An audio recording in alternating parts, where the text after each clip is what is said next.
And let me just say how glad I am to be here with you, Reverend Paul Smith and Ambassador Andrew Young, having this conversation about wisdom and what you have learned on this long journey that both of you have been on. And I'm so grateful for you all to take this time to come and be with me. And Ambassador Young, you were about to start to say something. I think I've just been blessed, and I had a typical Southern black childhood, but the advantage I had was I had two really devout and dedicated Christian parents and Mhm. grandparents, and my mother had 11 in her family, and my father had 5 in his family, but he was the only boy. And they both grew up in the deep South when it was almost a death sentence to do to spit on the sidewalk. Right. Yes. I mean, you Hmm. didn't do anything that would attract attention or disturb the peace. Hmm. And my father particularly uh, prepared me to deal with differences, and his motto was don't get mad, get smart.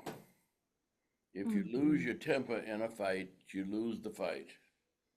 And I was living with, in the middle of a block, my brother and I were the only children, black children in the block. There were 3 black families in the block. And, but there was an Irish grocery store on one corner, an Italian bar on another. The Nazi Party was on the third corner, the German American Bund, and a Chevrolet dealership around the fourth corner. And we were right smack dab in the middle. And I mean, from 4 years old, I was getting lessons on how to get along. Hmm.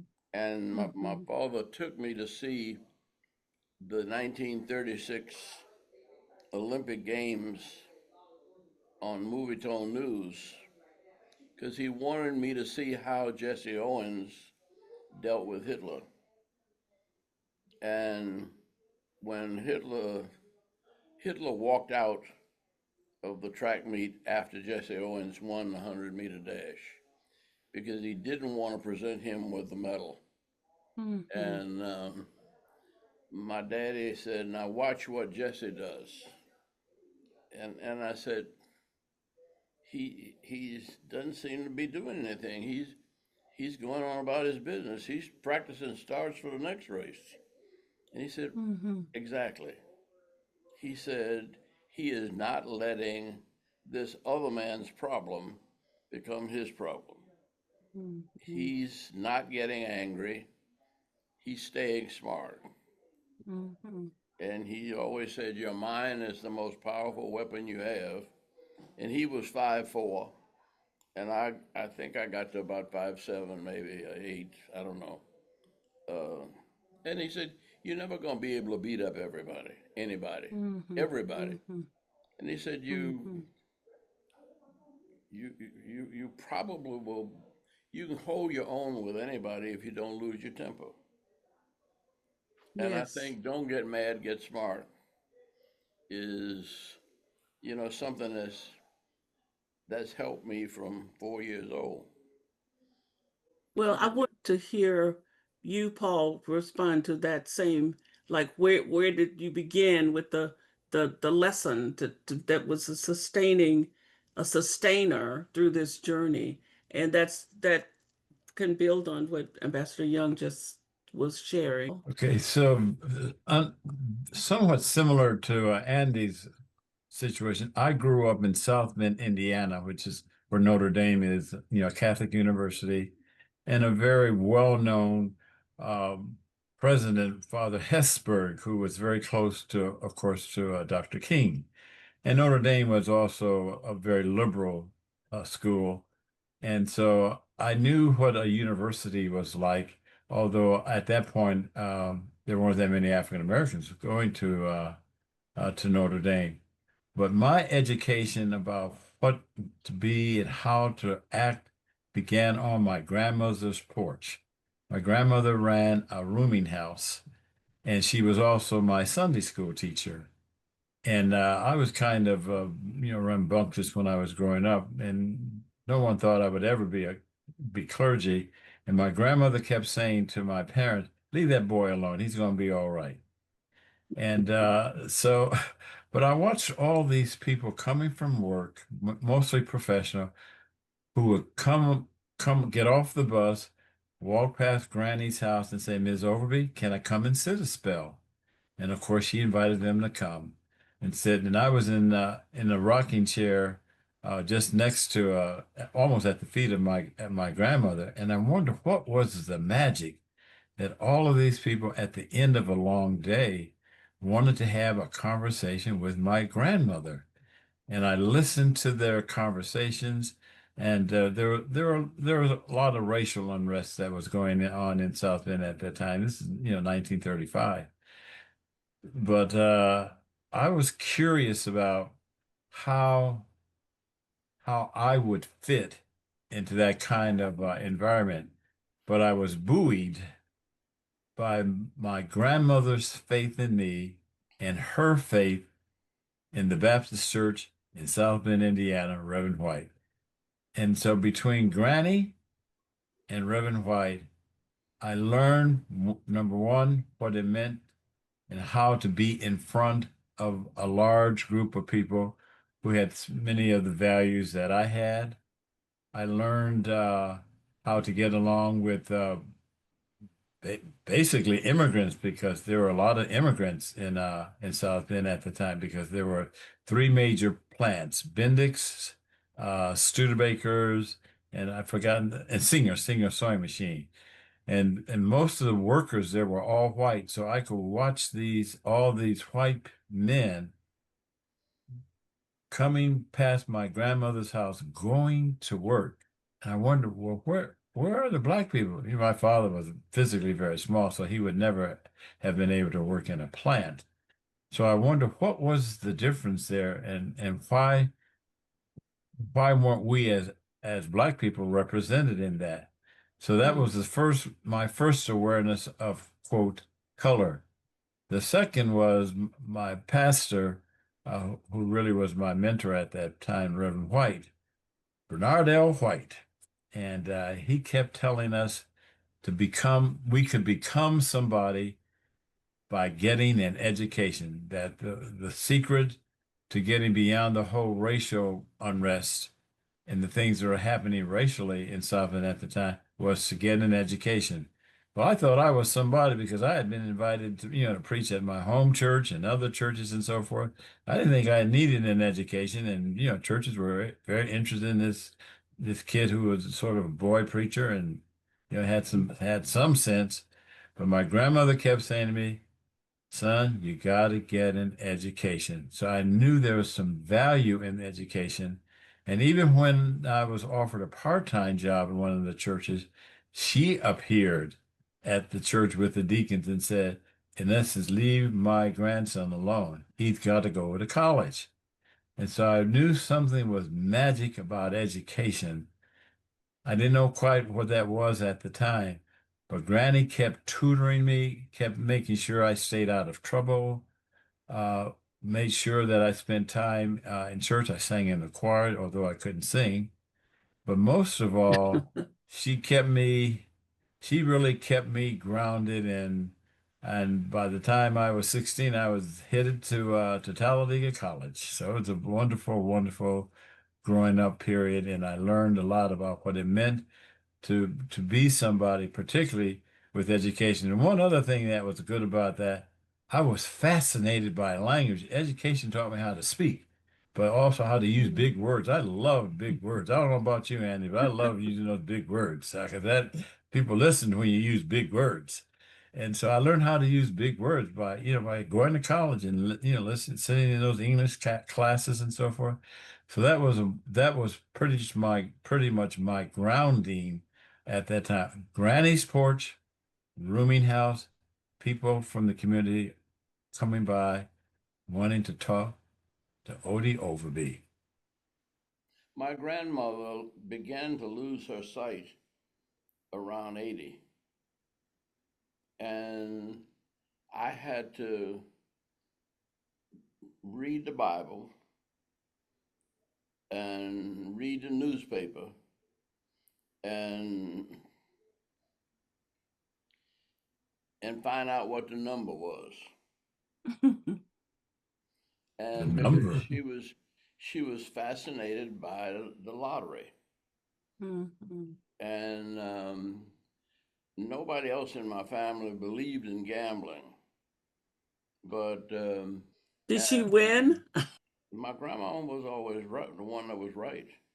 The best decision that maybe we made here in Georgia when I was mayor in 1990 was to legalize the lottery. And I ran for governor to make sure that the guy who would win, and I wasn't concerned about winning, but that we did not take the lottery money and let the state legislature divide it up. So it was, my one issue was that all of the lottery money be used for higher education. And Zell Miller, who was running, my opponent, insisted, much to my delight, that it wasn't enough to have higher education. We had to have preschool also. Right. So all the lottery money goes to preschool and higher education. What that has meant in this last decade is Atlanta probably is the most educated city in the world. 60% of Atlanta's citizenry has been to college.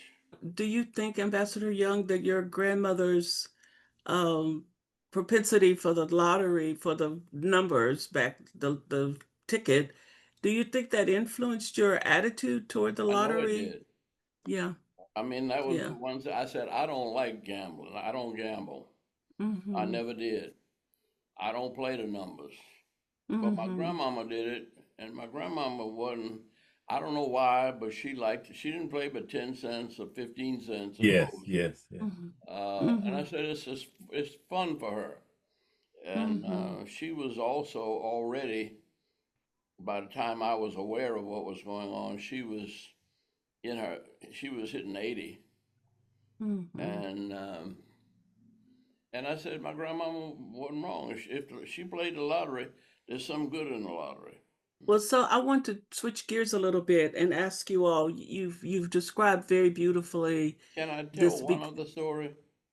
yes, one quickly, and then I'm going to ask Yeah. you a question. In third grade, um, I was playing in the back of the room, mumbly peg with an ice pick and another Mm. little boy. Well, I went to school. I went to third grade at 6 years old. He was been around too long. He was almost 11, Mm. and but I was playing with the big bad boy in the class because I didn't want to get picked on. And as long as he was my friend, he protected me from everybody else except the teacher. And the teacher put us both out. And I went back the next day because my mother could take off and go to see about me. And he, he never came back. I ran into him when I was in my crisis year at Howard. Uh, I just finished my second year and I was lifeguard in a swimming pool. He came in and almost drowned. Mm. And he was high on something. And when I pulled him out of the water and set him up, he said, "You don't remember me, do you?" I said, where do we know each other? He said, Miss Sarah Boakland's class in third grade at Bellina C. Jones School. He said, we both got put out together. I said, yeah, what happened? You never came back. And he said, my mother, there were 6 of us, and my mother worked taking care of white folks' homes, and they paid her $1 a day plus car fare, and she could not take time off. Car fare back then was 7 cents, so it was $1.15 a day was what she was making, and he never went back to school. And I said, where you been? He said, I've been in and out of every jail in Louisiana. Mm. And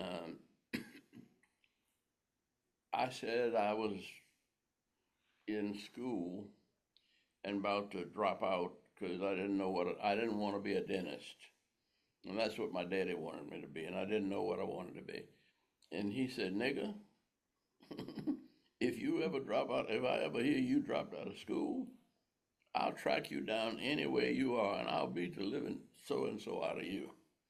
He said, you got to get some education because people like me never had a chance. You got a chance. If you don't do something with that chance, you got to answer to me. And so I was getting it on both sides. And it was that balance of the good of my parents and the evil that I was running into on the streets Yes. that kept me. It really kept me in the straight and narrow because he was using drugs and he was really high and crazy and he was wild and but he had been in every prison and penitentiary almost in the state of Louisiana and but was and he said, I'm as smart as you, I just never had the chance you got. I never smoked, I mean not a single cigarette, and I didn't drink anything until I got to the UN almost. And then it was a matter of diplomacy and but it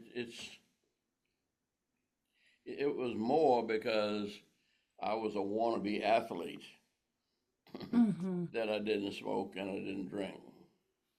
Same with me Well, too. Being an athlete, never smoked nor drank. thank you. That's really a wonderful story, and it does kind of get at one of the questions that I wanted to ask the two of you about what has kept you on the path of in many ways one might say laying down your life for your brother and your sister in the work you've done in the activism. So Paul, now that Ambassador Young has told that story, how about if you can say a few words about how what has kept you on the path? Well, what has kept me on the path is fear, and that was fear of my grandfather, my dad's father. His name was Papa, and Papa was like a conductor on one of the local commuter trains there in South Bend. He was also a deacon in the Baptist church a, a couple blocks away from the church I grew up in. So when Papa said, "Come in," don't do that, don't use this word, you didn't do it. I mean, I feared him with a passion. I just knew that he was almost like God when because he was very deliberate in what he had to say. He never raised his voice. He was very calm. He also had money. Those were good jobs. You know, those guys made good money at that point. So he had a very nice home. We could never go into the living room unless there was something important happening. And if you went in that living room when you weren't supposed to, you would never do it again. You don't have to do that once. So Papa, I really feared Papa. The other person I feared, I didn't tell you, but my grandmother's mother, we called her Mammy. She was also living, and my job was she quilted, but her eyesight, like Andy's grandmother, was failing. So I had to thread her needles. Every day I came home from school, my job was to thread the needles so she could, could finish doing her quilts. And so she was also watching over me. Howard Thurman talks about how his parents and grandparents brooded over him. Well, my grandparents brooded over me, and there's a distinct difference in how my parents watched over me. My grandmothers brooded over me, meaning they wanted to make sure nothing happened to me while we were at their home, and we were at that home pretty regularly because when we came home from school, our parents were working. So we would go to my grandmother's house and we would do different chores around the house. And she depended upon us doing that. But I was very clear of the lines that I didn't cross. The other person was Uncle EJ. Uncle EJ was a numbers runner. And the rule in our house as kids growing up is when we went to Aunt Lois's house, my father's sister's house in Chicago, the rule was you never asked what Uncle Johnny did. That was it. You just didn't know. And we knew something was going on because Aunt Lois had the latest appliances and silverware and so forth. We wondered how could she do that? And she didn't even work. But Uncle Johnny was a numbers runner. He was a gambler, and he made a lot of money. And so the rule was don't ever ask what he did, and don't talk about all the stuff that Aunt Lois had. So I knew there was something that was probably nefarious going on, but I didn't know it at the time. But I knew when we got to Chicago, we were in a different kind of world, and we actually never really saw Uncle Johnny because he'd sleep during the day and he was gone during the night. And by that time, we would have gone back to South Bend. But I did know that it was important for us to respect our elders. And we could be disciplined from Mrs. Fox next door, from the guys in the pool hall across the street from Granny's house. Everybody looked after us. I was more afraid of Miss Fox than I was my own mother because Miss Fox took no prisoner, and she had a son who was my age. His name was Eddie, and Eddie was like 6'4", big guy. He is scared to death of his mother, so that meant I was afraid of her of her too. So the whole notion of being disciplined and being, you know, making sure that you did what they called the right thing at the time. You were with the right people. You were not with, the wrong people, meaning, the wrong side of town. All of those things, were happening right in front of me. And I could see there was a difference in where Granny lived and where we lived, where my uncle, who was a dentist, where he lived and where we lived. So I knew there was a difference, and I also knew that it had to do with money. Who had Yes. the money? And that has never left me because I've never had a whole lot of money, neither has Andy. And it's because we like Howard Thurman said when he went out to San Francisco, Mordecai asked him, who was the president of Howard at the time, said, "How are you going to make it?" And Howard Thurman said, "God's going to take care of me." Well, that's pretty much what I believe. I believe God was going to take care of me, and up to this 90th day, God has in fact taken care of me. So thank you, and that brings me to want to ask the two of you to talk about, like, you had these amazing messages given to you as young people, and then you go out into a world that creates a lot of conflict because you found a lot of, I'm sure, counter messages that you had to work your way through. So how did you do that? You The know, college. I went to college in 1947, and a lot of things happened then. One, Mhm. um, Ralph Bunche won the Nobel Peace Prize for the Middle East, the two-state solution. Mhm. Um, the second thing was that at least a dozen black college presidents were invited to India, I think by Quaker families in Pennsylvania that paid their way to India so that there were at least a dozen black college presidents. They had Mordecai Johnson from Howard, Stuart Nelson. Uh, I don't know who was at Talladega again, but Fisk. I mean, all of the black colleges were represented in India. The other thing was that I used to have four things that happened around that time. A little later on, Jackie Robinson integrated baseball. And the recession hit, or depression. I don't know, Second World War started around that time, and Franklin Roosevelt said the only thing we have to fear is fear itself. And Emmett Till got killed. Yeah, the early 50s. And all of this was in the late 40s, early 50s. Right. Many memories keep springing up just hearing Andy tell his story, because our stories are also very similar. So when Emmett Till was killed, I was in a car with the basketball team from Talladega.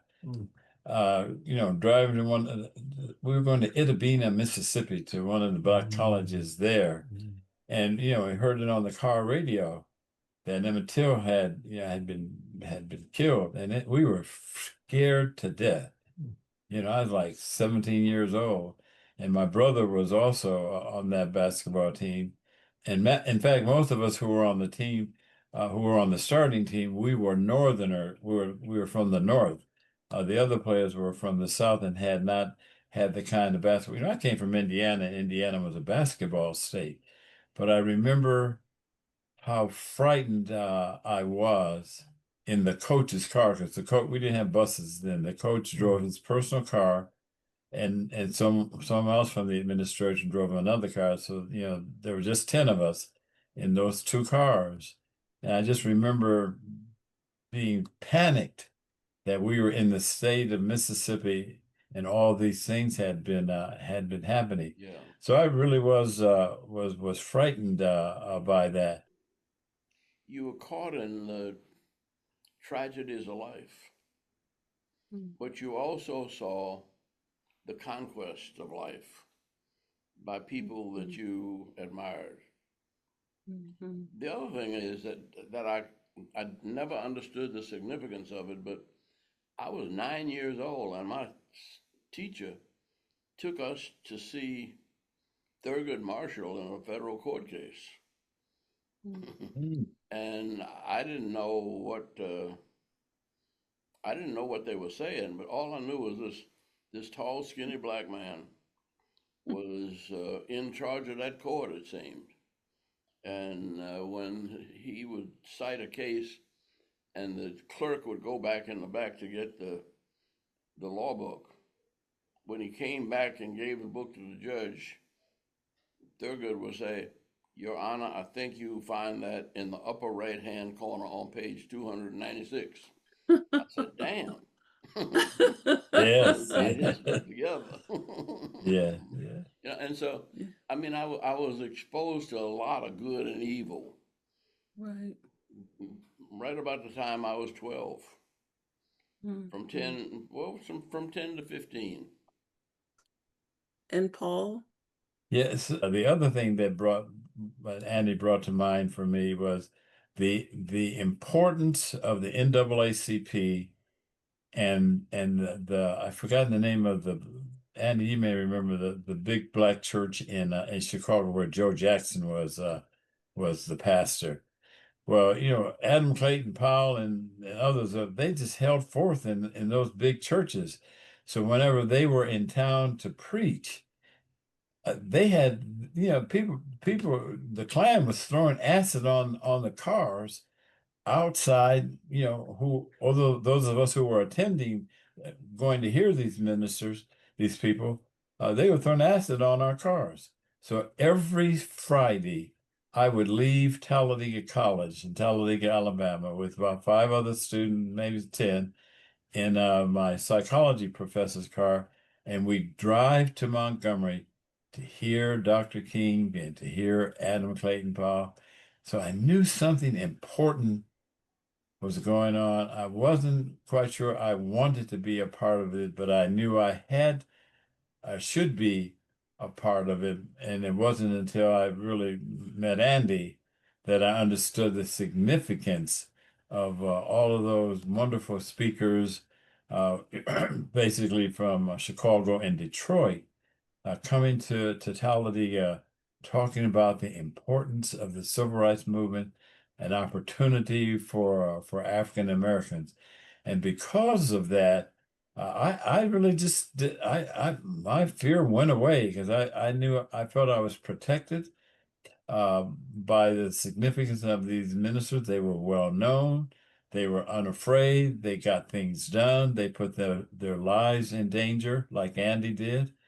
And so I was beginning to get the feel for something greater in my life, and it didn't come into being until until Andy's substitute.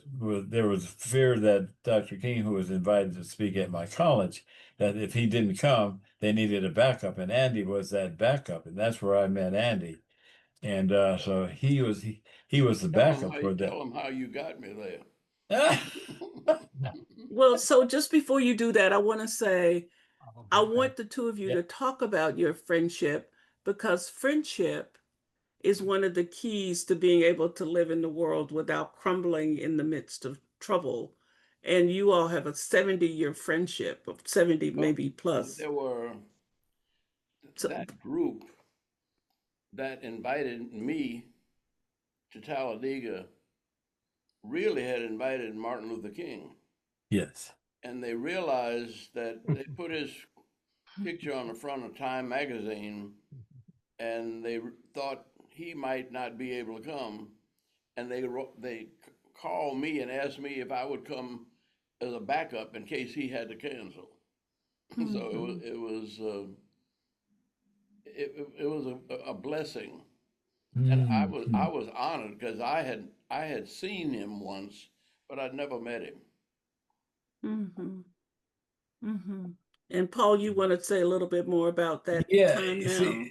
see, Andy kind of saved my life because as you know, I was sort of a popular not only a speaker but athlete. My brother and I at Talladega, and so I really didn't know much. I was halfway smart, but I really wasn't smart like Andy was. So Right. when I met the brother, I said, "This is a smart brother. Not only he's smart, he's good looking. All the girls liked Andy. He didn't tell you that. All the girls just I swooned didn't know. over Andy. I said, "What's the magic about this about this guy? Who is this guy?" Right? But it was so important to learn what his pastorate was. He was in a little town in Georgia, and there was something about it.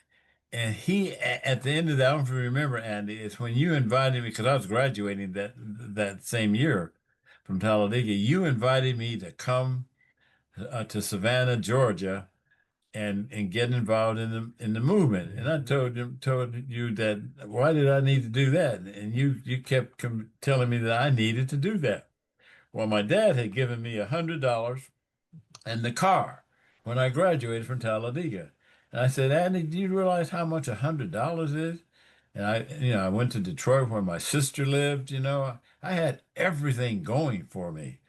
And so I was really, doing all this with another classmate by the name of Richard English, who had been accepted to graduate school at the University of Michigan. Long story short, we're riding by late one night and we go past the Woodworth Methodist Church in downtown Detroit.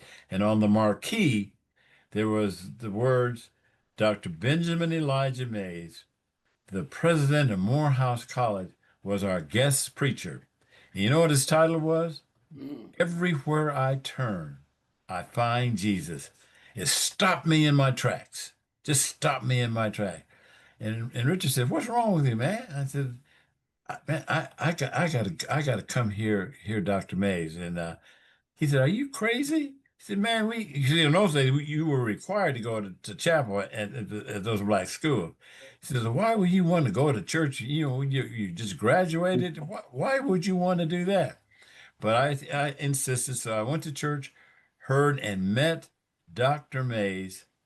I I went back, told Richard, Andy has wanted me to come down and join the movement, and I'm going to go. And he said, "Good luck with that." So I went I took the car back, took my dad's car back.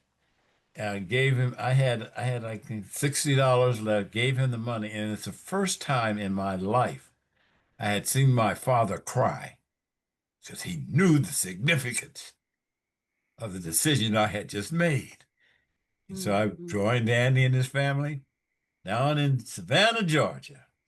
And my whole life, Andy it's kind of flipped out when he's always getting off that Trailways bus. He met me there, and there I was. And my whole life changed, and I met his family. His kids were small at that point. Beautiful wife Jean at the time, and it was the beginning of my life changed forever. And that's why we're have the kind of friendship we have today. I, let me go back to 1951 when I left Howard because I graduated from Howard University at 19. Oh, thank you, Lordy. Mm. And I was majoring in biology and chemistry, and I really wasn't interested. But my daddy wanted me to be a dentist, and I didn't have the courage to tell him I wasn't interested in that. But he thought that dentistry was security. That he said you could make $10,000 a year, and that means you could send your children to college, and you could own your own home. And that's all. That was his goal for me. And I didn't see that, and I knew dentistry. I appreciated his dentistry, and I had worked in dental laboratories, as had my brother in the summer. But on the way back from Howard, we stopped at Kings Mountain, North Carolina, and there was a congregational high school there, normal school, and my parents wanted to go to that meeting, and I wasn't interested in that, and so I'd been on Howard's track team, so I went out for a run. Well, in the mountains, you never run in flat. You run in either up a hill or slightly downhill. I was running downhill and I was running too fast. But when I got to the base of Kings Mountain, I pushed myself to go to the top. And I don't know what happened, but I kind of passed out a little while. But when I woke up, I looked out and everything just seemed perfect. I mean, the sky was, blue, which is not unusual, but for some reason that sky glistened and the cornfields glistened and the leaves looked like it was early in the morning, like they still had dew on them, that they were sparkling like diamonds. And it suddenly hit me that everything I saw had a purpose. And I said, there can't be a purpose for the trees and the cows and the cornfield. And whoever made all this didn't make a purpose for me.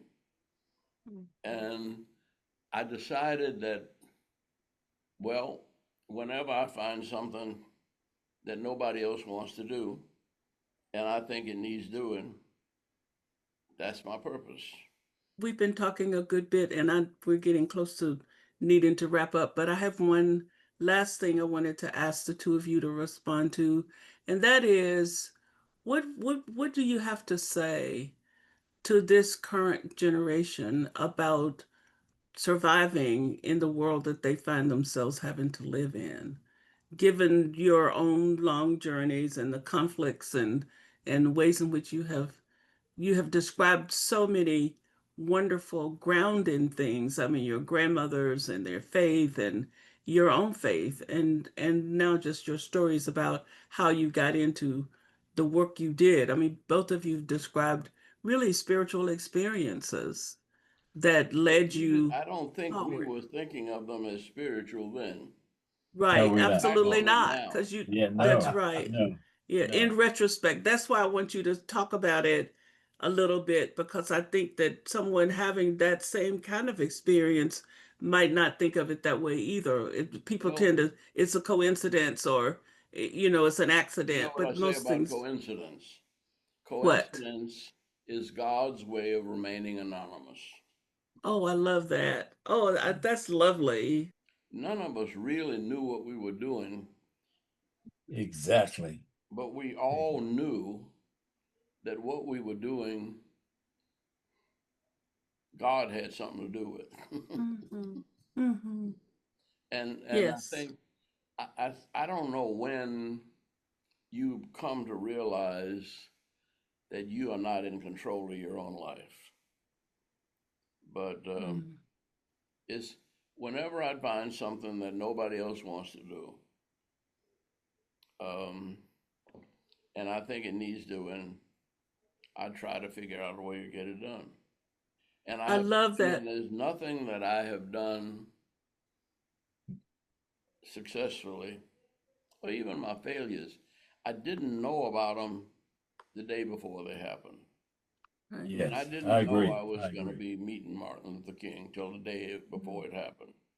I didn't know whether he Mhm. was going to show up and I was going to have to fill in for him, but he showed Mhm. up. And then you met him because you were going to be the substitute. Yeah, Yeah. but we ended. They were generous and they let us both talk. Hmm.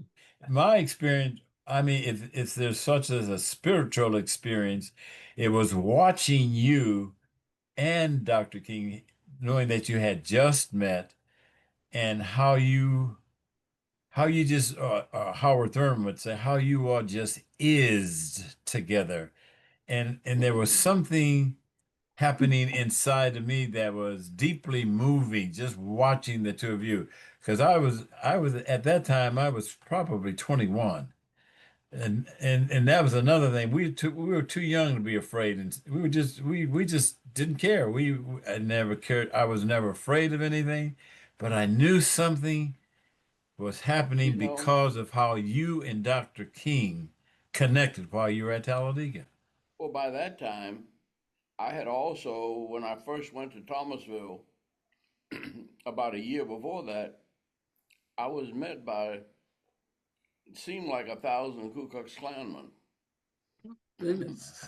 And we had just moved into this little parsonage and kind of fixed it up ourselves. We had to put up sheetrock and put down asphalt tile and build a fireplace. And uh, it, we had a Georgia country parsonage. And when we saw this group of Klansmen, I asked Gene, I said, now, if they come to get us, I'm going to go down and talk to them. But I want you to sit in the window with the rifle and point the rifle at the one I'm talking to. She said, I can't do that. I said, but you're a good shot. She said, I said, we used to shoot tin cans in her backyard, and she was really a good shot. And I said, why? Why can't you do that? She said, I cannot point a gun at a human being. I said, damn, woman, that's the Ku Klux Klan. She said, yeah, you're supposed to be a preacher. I said, what's that got to do with it? She said, well, if you don't know that under that sheet is the heart of a child of God, maybe you need to do something else. And I said, Hmm. what do you mean? I said, if they throw a firebomb on the front porch of this shack, it goes up in smoke and we all die. And she said, so you've been preaching about the cross and the resurrection. I said, damn woman, are you a fool? She said, no, but it sounds like you are. And I mean, she just refused to think of violence. Where she went to school in Indiana was a Church of the Brethren school. And she had had a year course in New Testament nonviolence. And she was beating me up with it. Yeah. And, but I finally called some of the deacons and they suggested that we talk to the mayor. And I called the mayor and he said that he would get right back to me. And he talked to two people in Thomasville, the two largest employers, and both of them said that they didn't want the Klan there. And they told the mayor to keep the Klan on the courthouse steps. Don't let them march in the black community. And send a couple of police cars down to the church because John Wesley Dobbs was going to kick off the voter registration drive that Sunday after church. And but it all seemed to work out if you follow your faith and your principles. Yes. Yes. I'm so grateful to both of you for this wonderful conversation. And I think that these stories and your helping us to realize what the value is of having community and family and elders, your grandparents and others that support you, believe in you, and push you forward. And I do know for a fact that many of our young people in this generation are missing that factor. The grandparents are 30 years old. I do believe that stories and conversations like this one can be helpful to them and to all of us, because as we listen, it's really wonderful, and I'm so grateful to the two of you. I do want to let the audience know that Reverend Paul had a fall, and that he does not make up that he has on, but it's from having fallen. And we're so glad you're doing well enough to be here with us. And Ambassador Young, thank you. It is such a wonderful delight to have had this opportunity to be a facilitator in this conversation. Thank you all for your generosity to spend this time with me. But more than that, thank you for listening to your heart, to the spirit, and whether you were going kicking or screaming or saying yes, it doesn't matter. You've been on a good journey that's meant a lot to all of us, and I'm very grateful for it. So thank you so much. Well, God bless you, and thank you for getting us together. Thank you, Catherine. Thank you. Thank you both.